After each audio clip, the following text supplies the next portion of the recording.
John chapter 21 from verse 1 Verset 1 to verse 11.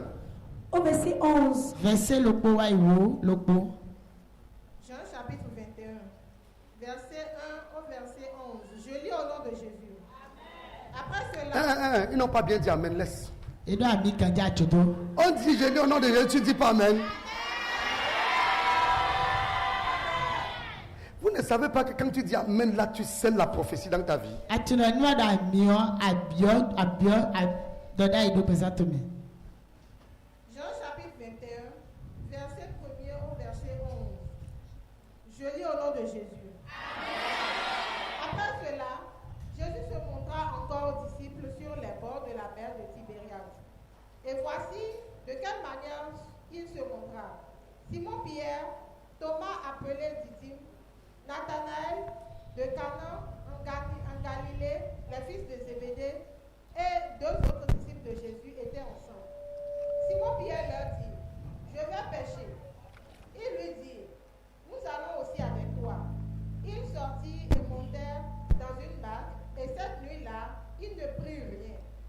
Le matin étant venu, Jésus se trouvait sur le rivage, mais les disciples ne savaient pas que c'était Jésus. Jésus leur dit, enfants, n'avez-vous rien à manger? Ils lui répondirent, non. Il leur dit, jetez le filet du côté droit de la barque, et vous trouverez. Ils le jetèrent donc, et ils trouvèrent plus, puis ils ne pouvaient le retirer à cause de la quantité de poissons. Alors le disciple que Jésus aimait dit à Pierre, c'est le Seigneur. Et Simon-Pierre, dès qu'il eut entendu que c'était le Seigneur, mit son vêtement et sa ceinture, car il était nu, et se jetait dans la mer. Les autres disciples vinrent avec la barque, tirant le filet plein de poissons, car ils étaient éloignés de terre que d'environ 200 coudées. Lorsqu'ils furent descendus à terre, ils virent là des charbons allumés, du poisson dessus et du pain. Jésus leur dit, apportez des poissons que vous avez, vous venez de prendre. Verset 11. Simon-Pierre monta dans la barque et tira à terre le filet plein de 153 gros poissons. Et quoiqu'il y eût tant, le filet ne se rompit point. Amen. Luke chapter 5. Nombre. Attends. Luc chapitre 5. Luc. Attends. From verse 1 to 7. Du verset 1 à 7. Verset nous quand on va éteindre. Luc chapitre 5, verset 1 au verset 7. Je lis au nom de Jésus. Comme Jésus se trouvait auprès du lac de Génézareth et que la foule se pressait autour de lui pour entendre la parole de Dieu, il vit au bord du lac deux barques d'où les pêcheurs étaient descendus pour laver leurs filets. Il monta dans l'une de ces barques qui était à Simon et il le pria de s'éloigner un peu de terre. Puis il s'assit et de la barque il enseignait la foule. Lorsqu'il eut cessé de parler, il dit à Simon, avance en pleine eau et jetez vos filets pour pêcher. Simon lui dit, Maître, nous avons travaillé toute la nuit sans rien prendre, mais sur ta parole, je jetterai le filet. L'ayant jeté, il prit une grande quantité de poissons et leurs filets se rompèrent. Verset 7. Il fit signe à leurs compagnons qui étaient dans l'autre barque de venir les aider. Ils vinrent et ils remplirent les deux barques au point qu'elles s'enfonçaient. Alléluia. Amen. Amen. Amen. Je vais prêcher ce matin sur le message intitulé La révélation de la grâce. Bien-aimé dans le Seigneur, la première chose que je veux qu'on constate ici est qu'il est impossible de bénéficier des faveurs de l'Éternel si on ne comprend pas le principe de la grâce. Est-ce que je parle à quelqu'un? Il est impossible de bénéficier des faveurs de Dieu si on ne comprend pas les principes de la grâce. La grâce est la puissance de Dieu qui t'accorde des choses que tu n'as pas méritées. La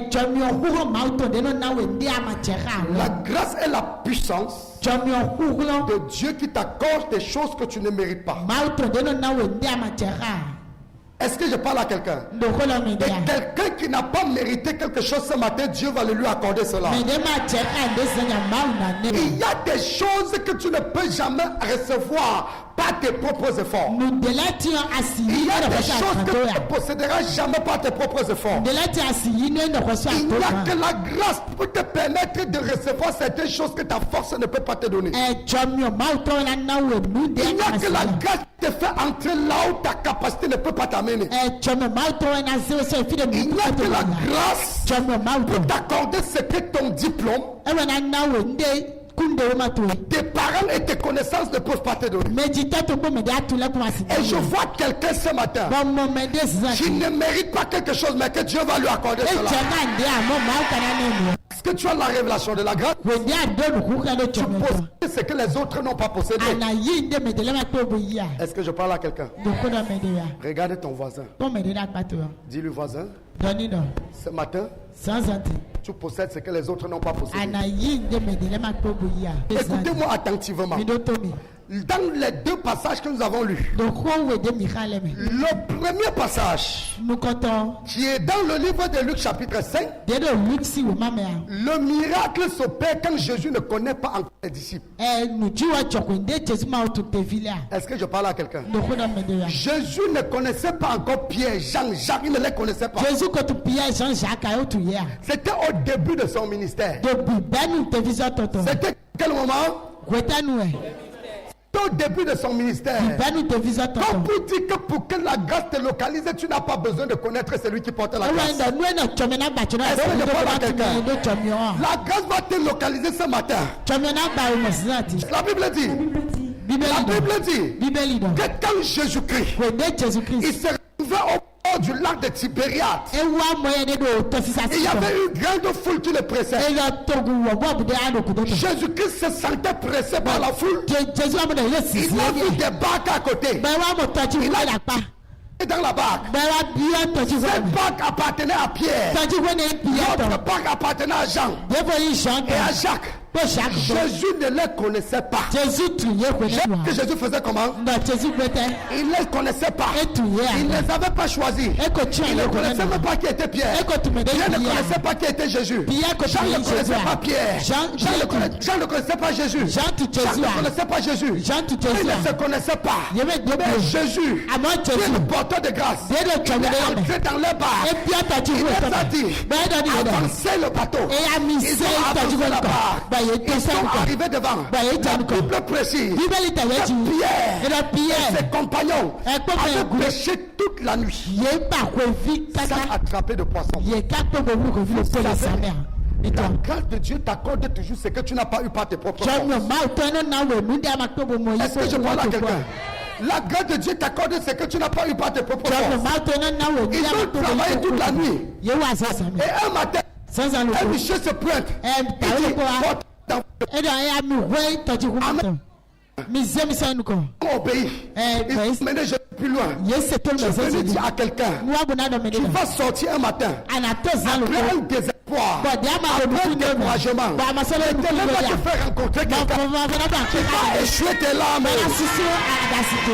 J'ai dit, l'éternel va te faire rencontrer quelqu'un qui va apporter la solution à ton problème.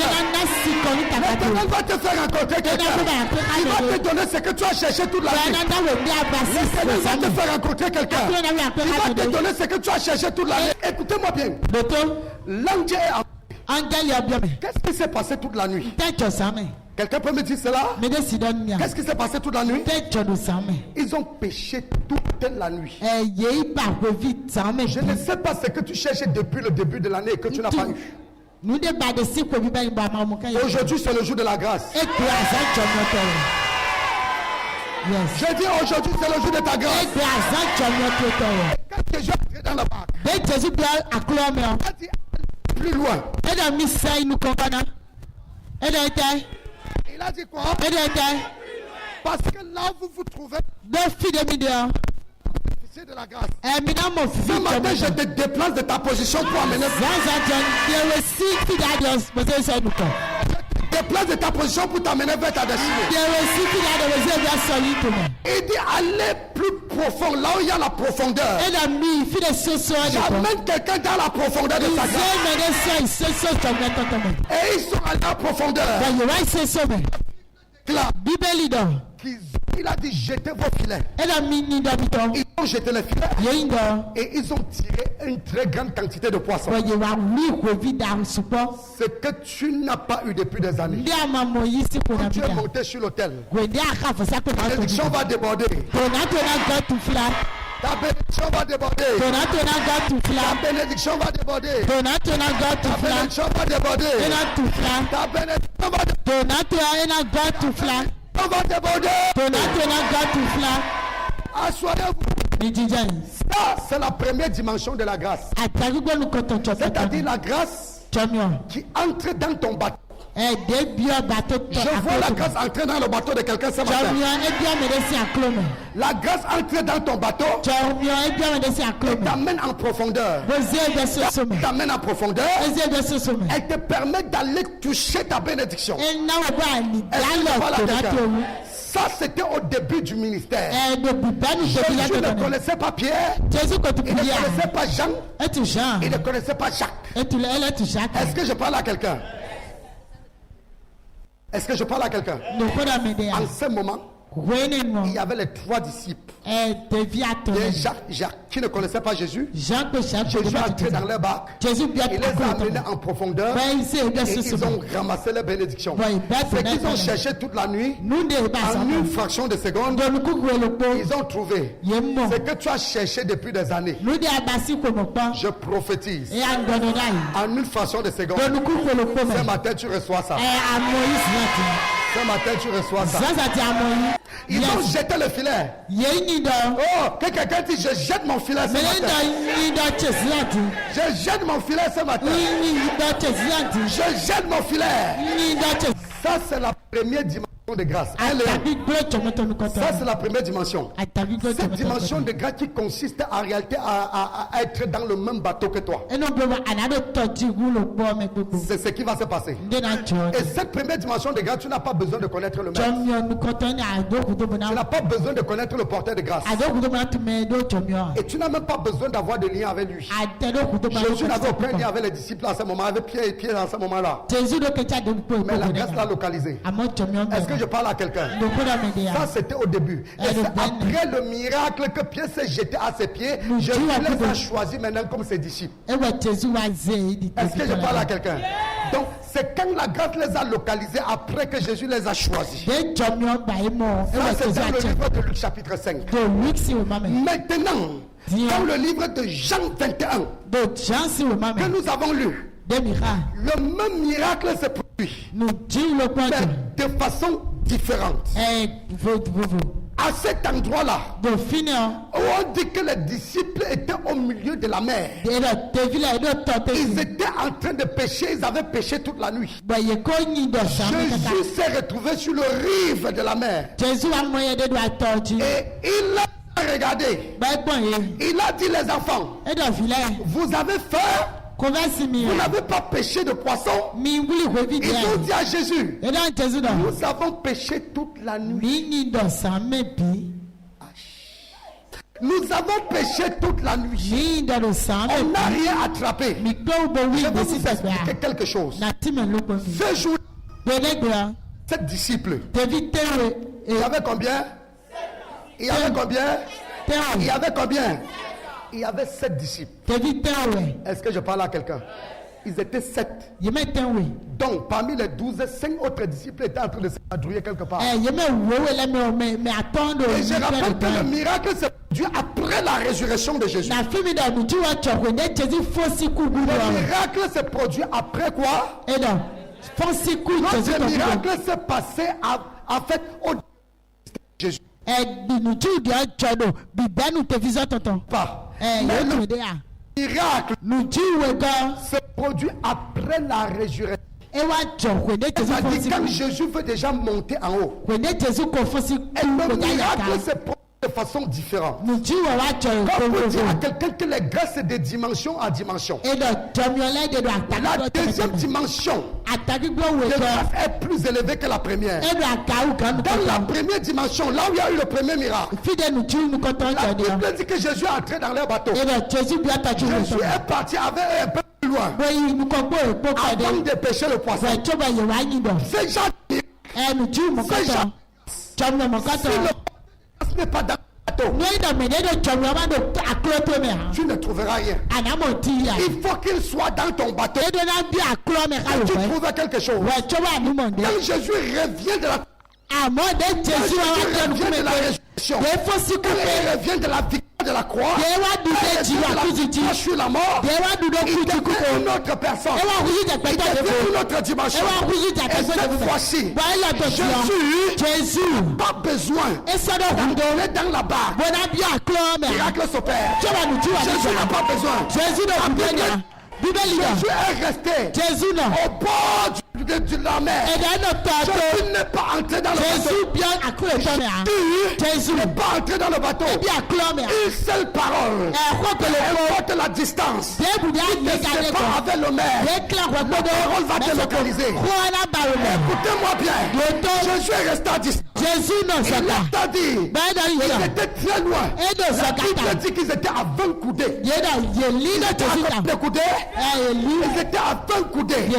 Est-ce que je parle à quelqu'un? C'est-à-dire 20 coudées, ça fait 10 fois 20, ça fait combien? 10 fois 20, ça fait combien? Ils étaient à 200 mètres. Est-ce que je parle à quelqu'un? Ils étaient à 200 mètres de Jésus. Qu'est-ce qui s'est passé? Jésus n'a pas eu besoin d'être dans la barque. Il y a des grâces. Des grâces. Même étant à distance, ça te localise. Étant à distance, Jésus a dit, vous avez faim. Ils ont dit qu'on a péché toute la nuit. Pas eu de poisson. Jésus cette fois-ci, au lieu de leur dire, allez en profondeur, il les a dit, allez en profondeur. Quand la grâce supérieure va te localiser, là où tu te trouves, tu jettes le filet, tu trouves le poisson. Et cette dimension de grâce, tu n'as pas besoin de te déplacer. Reste là où tu es. Une seule parole de grâce, une seule parole prophétique, peu importe la distance, parce que la distance n'est pas une barrière. Quand Jésus-Christ, il est mort sur la croix, le voile, la barrière, le fait qui séparait, la grâce est a été déchiré. Et désormais, il n'y a plus de distance. La possession de la grâce. Il n'y a plus de distance. Il n'y a plus de barrière. Tu n'as plus besoin d'être dans le même bateau. Avec la grâce. Tu peux procéder de la grâce. Même étant à distance. Tu as une parole. Ça te localise là-bas. Yes. Je suis venu dire à quelqu'un. Peu importe la dimension où les sorciers t'ont amené, peu importe les marabouts t'ont amené, peu importe la sorcellerie t'a amené, je me tiens à Parana. Yes. Je me tiens. Même si une étoile, ta grâce a été bloquée, la distance n'est pas une barrière. Je me tiens par là. Je dis ta grâce est libérée. Écoutez-moi bien. La Bible dit, cette fois-ci, Jésus, ayant déchiré le voile du temple, ayant brisé les barrières, ayant vaincu la mort, ayant vaincu le diable, désormais, tu n'as plus besoin d'être dans le même bateau que Jésus avant d'avoir ta grâce. Étant à distance, Jésus s'éteignait. À quelle distance? À 200 mètres. Quelqu'un dit à 200 mètres. Quelqu'un dit à 200 mètres. Je veux dire à quelqu'un, Et cette grâce, elle a surabondé. Je veux dire à quelqu'un, là où on a retenu ton étoile, là où on a attaché ta gloire, si ça se retrouve au Ghana, je me tiens sur l'hôtel à Parana. Je me tiens sur l'hôtel à Parana. J'appelle la grâce sur toi.